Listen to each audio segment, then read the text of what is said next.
bombastic side-eye, criminal offensive side-eye.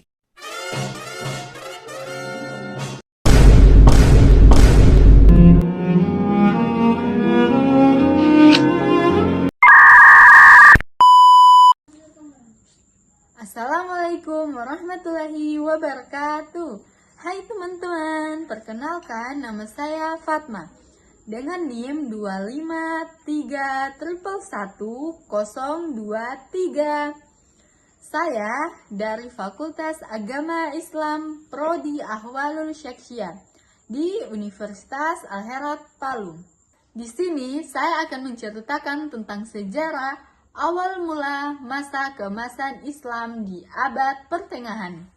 Awal mula masa keemasan Islam berlangsung pada abad pertengahan ke-7 hingga abad pertengahan ke-13.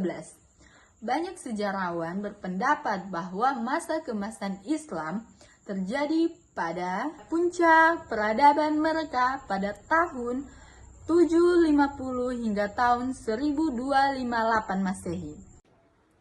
Pusat-pusat pengetahuan, penelitian ilmiah, serta perdebatan filosofis dan keagamaan berlokasi di Baghdad, Irak, Cordoba, Spanyol, Damaskus, Suriah, dan Kairo, Mesir. Pada masa ini, wilayah Islam menjadi pusat pengetahuan, filsafat, kedokteran, dan pendidikan. Dan ada pula faktor-faktor pendorong kemajuan, ialah terbagi menjadi 4 bagian. Yang pertama, penerjemah dan pelestarian warisan kuno. Para sarjana muslim berupaya mengumpulkan dan menerjemahkan karya-karya klasik dari Yunani, India, Persia ke dalam bahasa Arab. Upaya ini melestarikan pengetahuan kuno dan menjadi dasar bagi pengembangan ilmu pengetahuan lebih lanjut. Dan yang kedua, rumah kebijaksanaan. Didirikan di Baghdad, lembaga ini menjadi pusat intelektual utama yang menarik ilmuwan dan cendekiawan dari berbagai latar belakang agama dan budaya. Disinilah terjadilah pertukaran ide, pengembangan ilmu pengetahuan yang intensif. Dan yang ketiga, kebebasan intelektual. Terdapat tingkat kebebasan intelektual yang relatif tinggi, yang memungkinkan para ilmuwan untuk melakukan penelitian, pengembangan teori-teori baru tanpa takut akan penindasan. Dan yang keempat, perdagangan dan pertukaran budaya. Jaringan perdagangan yang luas memungkinkan pertukaran ide dan teknologi antar berbagai wilayah yang memacu inovasi dan kemajuan.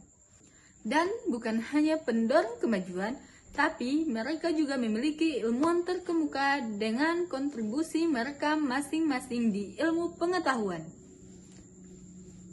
Di ilmu matematika, ada Al-Khwarizmi, atau yang sebagai dikenal Bapak Aljabar.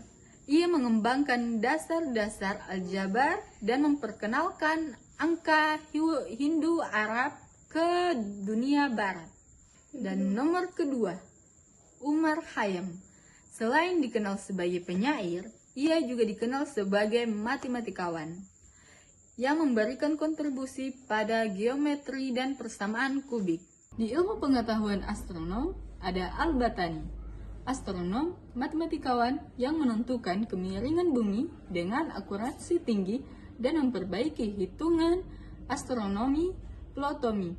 Dan yang kedua, Al-Biruni, astronom, matematikawan, sejarawan, dan antropolog yang memperkenalkan teknik triangulasi untuk mengukur bumi dan jarak. Di ilmu fisika, ada Ibnu Al-Haytham, fisikawan yang dikenal sebagai Bapak Optik Modern, yang memberikan kontribusi penting pada pemahaman tentang cahaya dan penglihatan. Di ilmu kedokteran, ada Ibnu Sina, dikenal sebagai pangeran para dokter. Karyanya The Canon of Medicine menjadi teks medis standar selama berabad-abad di Eropa dan di dunia Islam. Di posisi kedua, ada Al-Razi, dokter yang dikenal karena karyanya tentang cacar dan campak, serta penggunaan alkohol sebagai antiseptik. Di ilmu kimia, ada Jabir Ibnu Hayyan, ahli kimia yang dianggap sebagai bapak kimia. Ia memberikan kontribusi pada klasifikasi logam dan dasar-dasar teori asam basa. Dan ada pula faktor kemunduran masa keemasan Islam yang terjadi pada abad ke-13. Yang pertama, invasi Mongol. Invasi Mongol pada abad ke-13 menghancurkan banyak pusat pembelajaran dan menyebabkan kerugian besar dalam hal kehidupan dan kekayaan. Ya, dan yang kedua, perpecahan politik. Perpecahan politik dan konflik internal melemahkan kekhalifahan dan menyebabkan fragmentasi wilayah-wilayah Islam. Dan yang ketiga, konservatisme intelektual. Munculnya konservatisme intelektual menghambat inovasi dan pemikiran kritis, yang pada gilirannya menghambat kemajuan ilmu pengetahuan. Dan yang keempat, perubahan jalur perdagangan.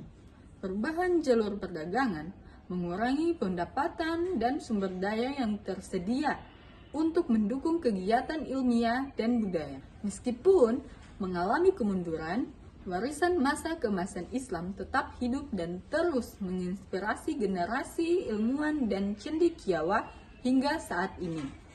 Kontribusi mereka dalam berbagai bidang ilmu, pengetahuan, budaya telah memberikan dampak yang signifikan terhadap peradaban dunia hingga saat ini. Baik, sekian dari saya. Terima kasih sudah meluangkan waktu untuk mendengarkan cerita saya. Terima kasih. Wassalamualaikum warahmatullahi wabarakatuh. See you next time. Bye-bye.